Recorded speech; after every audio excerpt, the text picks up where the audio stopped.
Hello everyone, it's Davide here and welcome back to Learning Finance. In today's video guys, I'm going to do a fundamental valuation on Amazon stock, okay? So ticker symbol AMZN. So leave me a like if you find this video interesting and subscribe to the channel. Let's begin. Alright guys, so before we start with the valuation, let's go to take a look at the balance sheet of Amazon, okay, and the situation to see how the company is. Now this is from a previous video that I did on FANG, so the top 5 growth tech stocks, okay, so Amazon, Google, Microsoft, Facebook, all those kind, and Apple, okay, so go to check it out if you haven't already. And what we can see, I'm going to summarize here. What's important to know is that Amazon net margins are really low. Okay, it's really low, 4.13%. Operating margin is low as well. Okay, and this is not positive because at the end of the day, when we check for net income, we realize that Amazon, even though they have revenues of 280 billion, when it comes to net income, they are making less than, for example, Facebook. Okay, even though Facebook revenues are like 3 times less than the one of Amazon. Okay, so that's why, and this is not positive. Okay, look at that, revenues are going high, and that is okay, that is what you want to see. But earnings are very low comparing to the revenues. Okay, and we can see clearly from here net margins from 2006 to 2020, and we can see that they have been pretty stable below 4%. Now actually they went negative near 2014, and now they are going up again. They got a peak in 2019, and now it looks like we are going down again, but below 4.50%. okay, so not positive that. In terms of assets and liabilities, we have a current ratio, so current assets and current liabilities of 1.08, so it's above 1, we can consider it positive. Total assets and total liabilities ratio is 1.42, and debt to equity ratio is almost 100%. Okay, so they have some debt, 97.65%. Market capitalization is huge, $1.2 trillion, and a book to value of 18.89. Okay, great.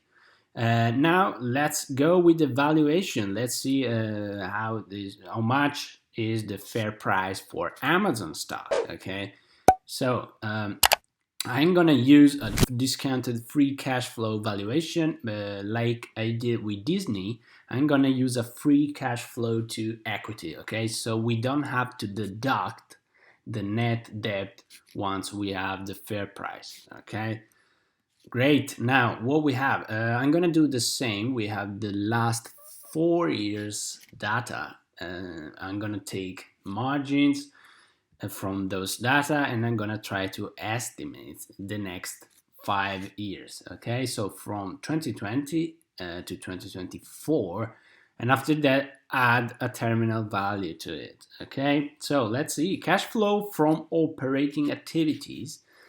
We have that from 2016 to 2019. This is the data. Okay, so 16.4 billion, 18.4, 30.7, 38.5. And to that, we need to deduct the CapEx, okay, capital expenditures. And those are the capital expenditures of Amazon. And when we do that, we get the free cash flows to equity, which they have been 9.7, 6.4, 17.29, and 21.65. Okay, great. That's it. Now, let's take a look. As always, for this analysis, we need revenues, okay? And we need, once we have revenues, we need to find the ratio to get net incomes. And when we have net incomes, we need the ratio to find the free cash flows to equity, okay? And so let's check the historical ratio to try to do some consideration on the futures one, okay? So revenues, historical revenues, 135.98, 177.86, 232.8, and 280.5 billions, okay? Those are billions. Great. And now let's see how much of those revenues becomes net income, okay? And how do we do that? Well, we take net income historical and we divide it by total revenues, okay? So the net income historical are 2.37 for 2016, 3.03, 10.07, 11.58 billions, okay? Now, this divided by revenues, and we get that net income margins, okay, they have been around 1.7 for 2016 and 2017, and after that they grew to around 4, okay, and in fact, and for the last 2 years, in fact, I'm gonna use 4, okay, so 4% net income margins. Now, another thing, we have to see how much of net income becomes free cash flow to equity, okay? So the ratio is free cash flow to equity divided by net income. And what do we get? We get that 2016 is a pretty strange year. This is data here is too high. I'm not gonna consider it. What I'm gonna consider are those 3, and I'm gonna take an average, and I'm gonna use 178%, okay? Perfect, as a free cash flow to equity divided by net income margin, okay? Great. Now what we do, simple. Now we have to do estimates. So for 2020 and 2021, those two are analysts' estimates, okay? There are a lot of analysts that are following Amazon, so it's a hot stock. This is 345.39 billion in revenues estimates for 2020, so a growth of 23.12% from the previous year, and 407 billions for 2021. So a growth of 17.84% from the previous year. Now, what we have to do is to estimate 2022, 2023, and 2024, okay? By taking the rate, the growth rate for those 3 years, okay? Now, we are gonna do different scenarios on this growth rate, okay? As always. And so let's see what we have. Now, of course, we can see that when we go on with the years, the growth rate is gonna decrease, okay? So that's normal, okay? Amazon cannot become big as a state, okay? So it's a company. They have already 1.2 trillion in market cap, and okay, they're gonna continue to grow, but it is quite crazy to think that Amazon is going to continue to increase at a rate of 30% each year, okay? That's not possible at a certain point, okay? It's going to decrease. That's natural. Now, we are going to do different scenarios, actually, okay? From 13%, I'm going to do a scenario up until 20%, which is huge in my opinion. And let's see what we have, okay? So, as a rate of return, I'm going to consider 9%. Why? Because that's the interest yield that I would like to get from Amazon. Okay, now bear in mind, this is not too much conservative actually, because Amazon has a delta of 1.35, 1.40 over the market. So meaning that this in reality should be higher than 10%, okay? but I put 9% because that's the return that I would like to get from Amazon equity. Okay, perfect. Now, different scenarios as always, and let's see the first one, a 13% scenario, perpetual growth 4%. Okay, and we said this one 178%. Now, we put 13% here. We take those free cash flows to equity, copy and paste them here. Okay, so what we have a today's company value of 721.29 billion divided by the total amount of shares outstanding. We get $1,446. Okay, great. Now, 14% scenario. Okay, 14% scenario with the same perpetual growth. As always, we go there and we just type 14. Okay, and we can see the cash flows here are changing. Copy them, paste them here, and what we get? We get a fair price today of $1,482.56 per share. Okay, same perpetual growth, 4%. Now another scenario, 16% scenario, and the perpetual growth for the terminal value. This time I'm gonna consider 4.50%. What we have? We have that the today's company value is 848 billions divided by the total amount of shares outstanding. We get $1,700.93 per share. Okay, now remember that we don't have to deduct any net debt because it's a free cash flow to equity, so it's already the value of the equity itself, okay, not of the enterprise. Now 18% scenario here, in my opinion, we are starting to become very optimistic, okay, because it's an 18% growth on 2022, 2023 and 2024, and the perpetual growth of 5%, okay, which is pretty high. And let's see what we have.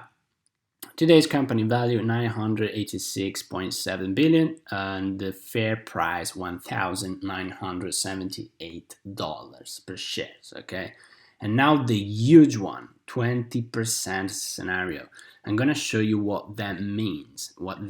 Because you have to realize what that means.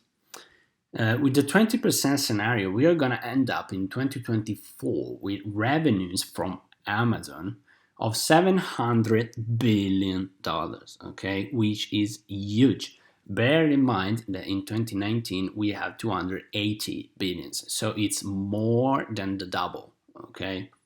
And what it's, in my opinion, it's a very optimistic valuation, that one, meaning that Amazon should do the same growth as they did before, okay, when Amazon was a smaller company actually, okay. So it's more likely that a small company is going to increase more than a company that it's already huge, okay. Now Amazon is going to continue to grow, but at that rate, well, pretty optimistic. Anyway, let's see what happens, okay. Let's see what happens with this optimistic view.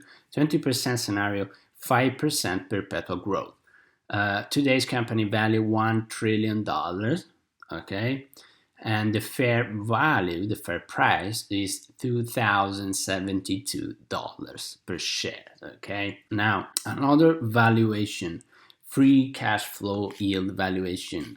We take, as always, the estimated free cash flow of 2021, which is 28.97 billion. We divide it by the total amount of shares outstanding, and we get an estimated free cash flow per share, $58.10. Okay.